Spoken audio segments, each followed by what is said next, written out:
Boeing स्टारलाइनच्या तांत्रिक बिघाडामुळे अवघ्या काही दिवसाचे अंतराळ मिशन तब्बल 9 महिन्यांचे झाले. नासाचे अंतराळवीर सुनीता विल्यम्स आणि बूच विल्मोर यांना अविश्वसनीय संघर्षाला सामोरं जावं लागलं.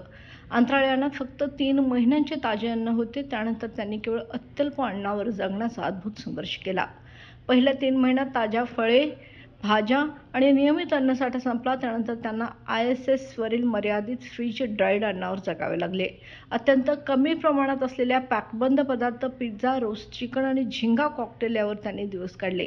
अन्न कमी पडू नये म्हणून त्यांनी दररोज फक्त 2 वेळा खाणे सुरू ठेवले.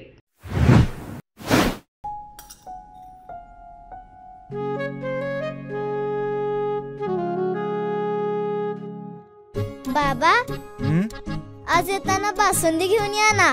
अगं, कालच आपण आईचा वाढदिवस होता म्हणून आणली होती ना. ऐकलं, गोकुळची बासुंदी पुन्हा खावीशी वाटतेय. खरं सांगू, मलाही खावीशी वाटतेय. पुन्हा पुन्हा खावीशी वाटणारी गोकुळ बासुंदी.